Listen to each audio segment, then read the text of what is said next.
الرحمن الرحیم فتلقى آدم من ربه کلمات فتاب علیہ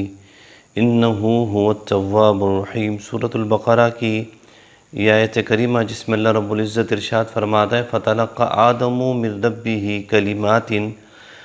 پھر سیکھ لیے آدم نے اپنے رب سے کچھ کلمے، فتاب علیہ، اللہ نے اس کی توبہ قبول کی۔ انہ هو التواب الرحیم، بے شک وہی ہے جو توبہ قبول کرنے والا اور رحم فرمانے والا ہے، مہربانی کرنے والا ہے۔ جناب سیدنا آدم علیہ السلام کو جنت میں جس درخت کے قریب جانے سے اللہ رب العزت نے منع فرمایا تھا، آپ اس درخت کے قریب گئے تو اللہ رب العزت نے آپ کو زمین پر اتارا۔ زمین پر اتارنے کے بعد جناب سیدنا آدم علیہ السلام نے اللہ رب العزت کی بارگاہ میں جب توبہ کرنا چاہی، اللہ رب العزت کو جب منانا چاہا تو اللہ رب العزت ان کلمات کی طرف اشارہ فرماتا ہے کہ فَتَلَقَّى آدَمُ مِن رَبِّهِ كَلِمَاتٍ فَتَابَ عَلَيْهِ،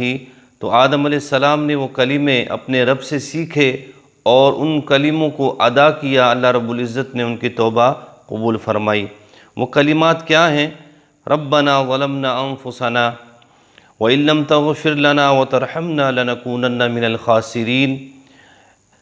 اے ہمارے رب، ہم نے اپنی جانوں پر ظلم کیا، اگر تو ہمیں نہ بخشے گا اور تو ہم پر رحم نہ فرمائے گا تو ہم گھاٹا پانے والوں میں ہوں گے اور نقصان اٹھانے والوں میں ہو جائیں گے۔ یہ وہ کلمات تھے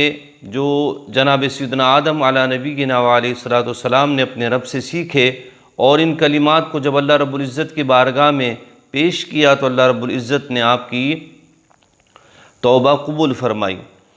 اب جناب سیدنا فاروق اعظم رضی اللہ تعالی عنہ اس کے بارے میں ارشاد فرماتے ہیں، حدیث مبارکہ ہے، مستدرک میں یہ حدیث پاک موجود ہے اور دلائل النبوہ میں یہ حدیث پاک موجود ہے، معجم الاوسط میں موجود ہے، اسی طرح دلائل النبوہ للبیہقی میں یہ حدیث پاک موجود ہے۔ امام حاکم نے مستدرک کی تیسری جلد صفحہ نمبر 517 میں 4286 نمبر حدیث میں اس واقعے کا ذکر کیا ہے۔ جناب رسول اللہ صلی اللہ تعالیٰ علیہ وسلم فرماتے ہیں، سیدنا فاروق اعظم اس حدیث پاک کے مروی ہیں کہ نبی کریم صلی اللہ تعالیٰ علیہ وسلم نے ارشاد فرمایا، جب حضرت آدم علیہ السلام سے اجتہادی خطا ہوئی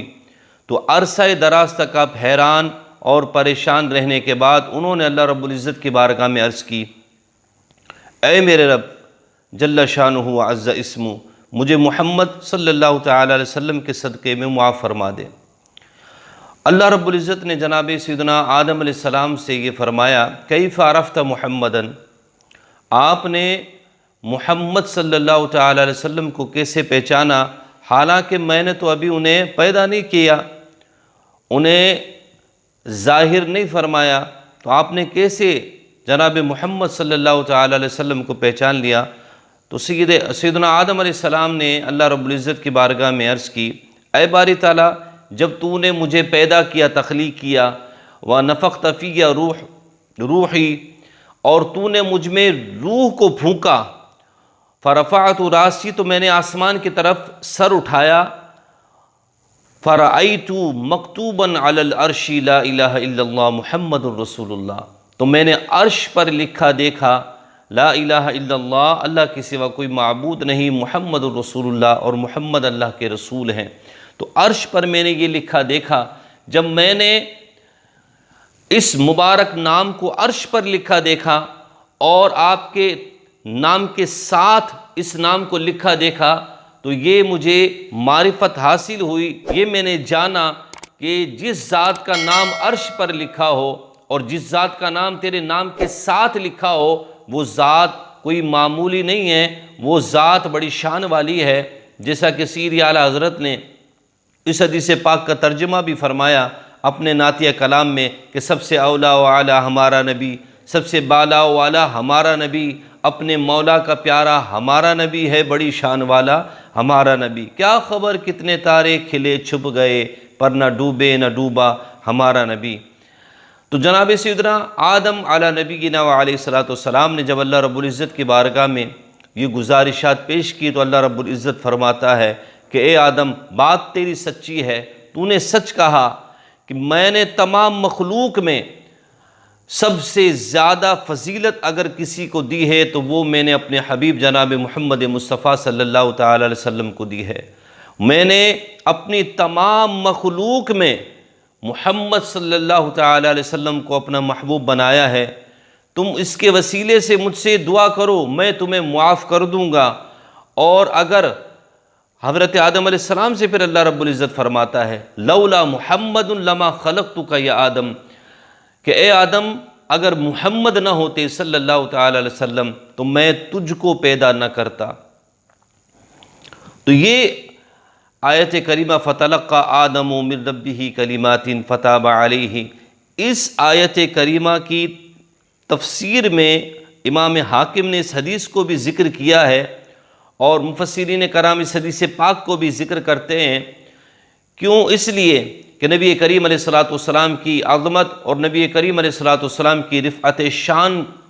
کو بیان کرنا یہاں پر مقصد ہے کہ اللہ رب العزت نے جیسا پیارے مصطفیٰ کریم کو بنایا ہے ویسا اللہ رب العزت نے اپنی کائنات میں کسی کو نہیں بنایا۔ اسی لیے سیدی اعلیٰ حضرت فرماتے ہیں سرور کہوں کہ مالک و مولا کہوں تجھے، باغ خلیل کا گل زیبا کہوں تجھے، تیرے تو وصف عیب تناہی سے ہیں بری، اے جان جام جان تجلا کہوں تجھے۔ اللہ رب العزت ہم سب کو نبی کریم علیہ السلام کی محبت میں صداقت عطا فرمائے، اور اس حدیث پاک سے یہ بھی ثابت ہوا کہ اللہ رب العزت کے پیارے بندوں کے توسل سے اگر بندہ اللہ رب العزت کی بارگاہ میں سوال کرے تو اللہ رب العزت اس کو خالی نہیں لوٹاتا، اللہ رب العزت اپنے پیارے بندوں کے وسیلے کو قبول بھی فرماتا ہے، اور ان کے صدقے سے اللہ رب العزت مشکلوں کو حل بھی کرتا ہے اور دعاؤں کو قبول بھی فرماتا ہے۔ اللہ رب العزت ہم سب کا حامی و ناصر ہو، وما علیہ الا البلاغ۔